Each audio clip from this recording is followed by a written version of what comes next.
Hello guys, আসসালামু আলাইকুম। Welcome back to my channel Sadiq mom story. আশা করি সবাই ভালো আছেন। আজকে আপনাদের সাথে শেয়ার করব মজার একটি তরকারি।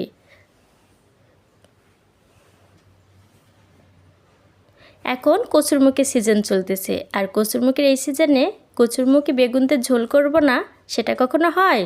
তো আজকে আপনাদেরকে দেখাবো কচুরমুখী বেগুন দিয়ে একটা সুন্দর ঝোল রেসিপি। এর স্বাদটা কিন্তু অনেক ভালো হয়।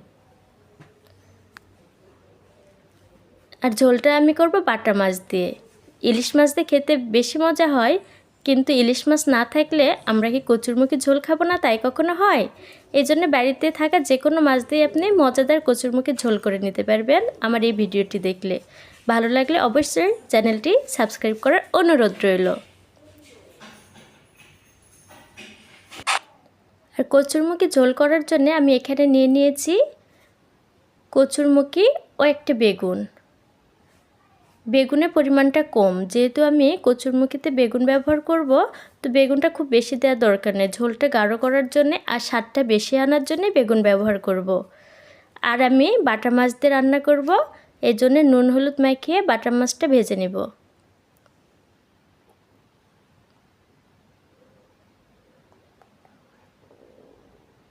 খুব ভালো করে মাছটা ভেজে নিয়েছি।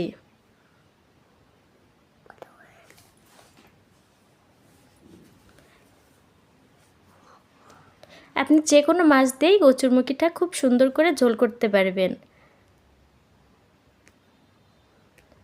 মাছ ভাজা হয়ে গেছে, মাছটা উঠাই নেব।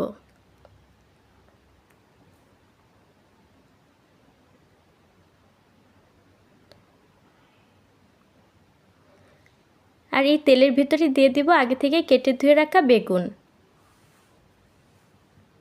বেগুনটা আমি হালকা ভেজে নিব। বেগুনটা আমি ভেজে তরকারিতে ব্যবহার করব। কচুরমুখীতে বেগুন ব্যবহার করলে, বেগুনটা যদি আপনি ভেজে কচুরমুখীতে ব্যবহার করেন, তাহলে ঝোলটা খেতে অনেক মজা লাগে। এজন্য আমি বেগুনটা একটু নুন হলুদ দিয়ে ভেজে নিব।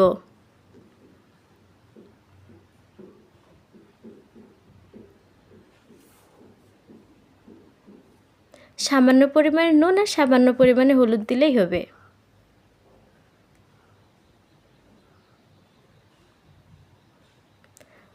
উল্টিয়ে পাল্টিয়ে নেড়েচেড়ে ভেজে নিব।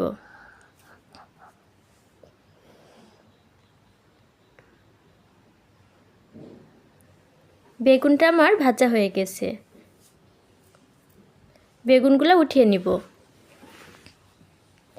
আর ওই বেগুন ভাজা তেলের ভেতরে আরও কিছু পরিমাণে তেল দিয়ে আমি দিয়ে দিব ফোড়ন। ফোড়নে দিব শুকনো মরিচ ও আস্ত জিরে। ঝোলে এইভাবে যদি ফোড়ন দেওয়া হয়, স্বাদটা কিন্তু অনেক ভালো আসে। তো অবশ্যই চেষ্টা করবেন ঝোল রান্নার সময় এভাবে ফোড়ন দিয়ে নেওয়ার। হালকা একটু ভেজে নিব।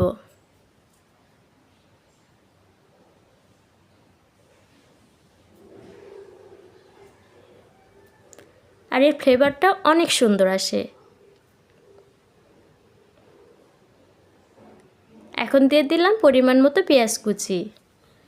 খুব ভালো করে তেলের সাথে পেঁয়াজ কুচিটাও ভেজে নিব।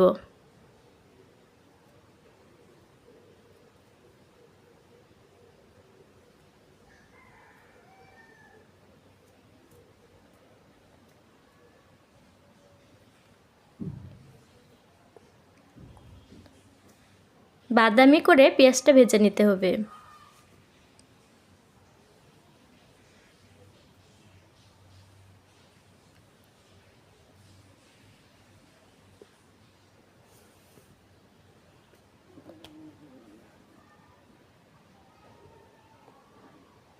পেঁয়াজটা আমার প্রায় ভাজা হয়ে গিয়েছে।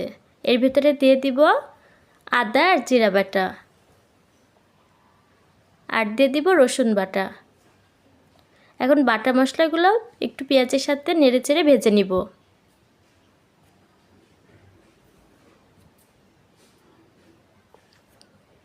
তারপরে সামান্য পরিমাণে পানি দিয়ে দিয়েছি, পেঁয়াজটা যাতে আমার পুড়ে না যায়। এখন এর ভিতরে দিয়ে দিব গুঁড়া মশলা।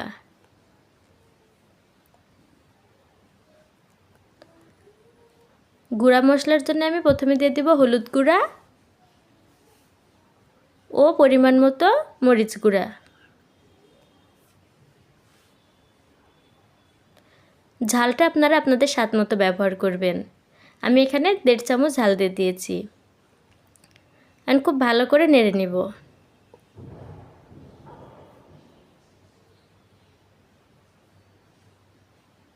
আর আমি লবণটা কচুরমুখী দেওয়ার পরে দিব। খুব ভালো করে তেল উপরে উঠে আসা পর্যন্ত অপেক্ষা করব। খুব ভালো করে তেল উপরে উঠে এসেছে।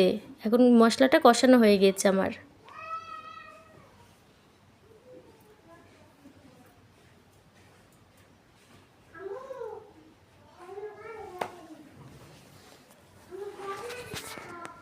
মশলাটা আরেকটু নেড়ে চেড়ে দিব।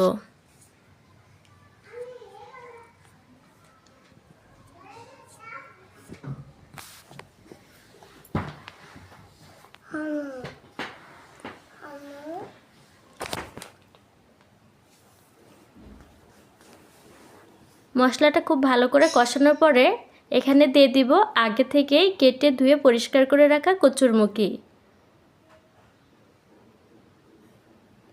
মশলার সাথে খুব ভালো করে নেড়েচেড়ে কষিয়ে নিব।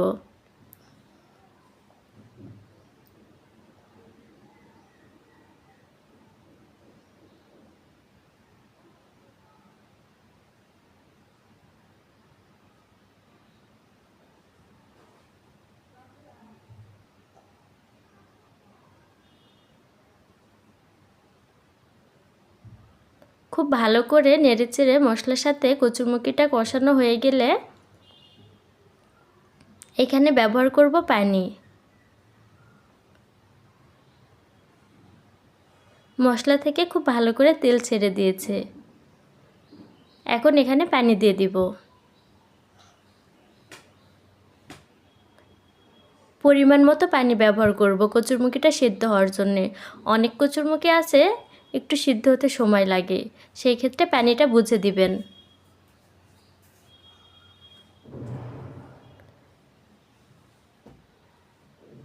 কচুরমুখিটা পানি দেওয়ার পরে আমি 10 মিনিটের মতো ঢাকনা দিয়ে রেখে দিয়েছিলাম। মাঝে একটু নেড়ে দিছি যাতে নিচে লেগে না যায়। আর দেখেন কচুরমুখিটা আমার খুব সুন্দর করে সিদ্ধ হয়ে গিয়েছে। এখন একটু নেড়ে চেড়ে এর ভিতরে আগে থেকেই নুন হলুদ দিয়ে ভেজে রাখা বেগুন দিব। আপনারা যদি বেগুন আগে থেকে ভেজে না নেন তাহলে কিন্তু বেগুনটা কচুরমুখী একটু সিদ্ধ হওয়ার সময়ই ব্যবহার করবেন কষানোর পানি থাকতে। আর আমি যেহেতু বেগুনটা ভেজে নিয়েছি এই জন্যে কচুরমুখির সাথে এখন একটু নেড়ে দিব। আমার বেগুনটা কিন্তু আগে থেকেই ভালো করেই সিদ্ধ হয়ে আছে, কারণ আমি বেগুন ভেজে ব্যবহার করতেছি। এখন বেগুনের সাথে কচুরমুখিটা একটু কষিয়ে নিলাম।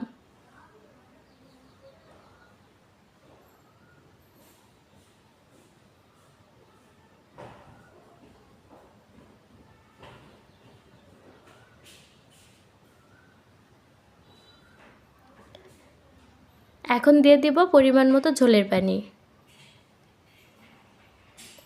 আপনারা ঝোল কতটুকু রাখতে চান সেই অনুযায়ী পানি ব্যবহার করবেন। আমার কচু বেগুনটা খুব ভালো করে সিদ্ধ হয়ে গেছে, এই জন্য আমি এখানে ঝোলটা দিয়ে দিলাম। আর ঝোল দেওয়ার পরে উপরে দিয়ে দিলাম আগে থেকেই ভেজে রাখা মাছ। এখন খুব ভালো করে ফুটিয়ে নিব।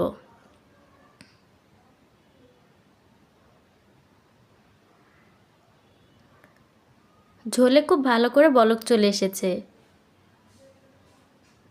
আর একটু ঝোলটা কমিয়ে নিব। আপনারা আপনাদের পছন্দ মতো ঝোল রাখবেন।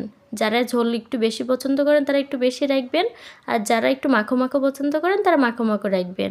আমি যেহেতু কচুরমুখিতে বেগুন ব্যবহার করেছি আমার ঝোলটা এমনিতেই গাঢ় হয়ে যাবে, তো আমি খুব একটা ঝোল শুকিয়ে নিব না।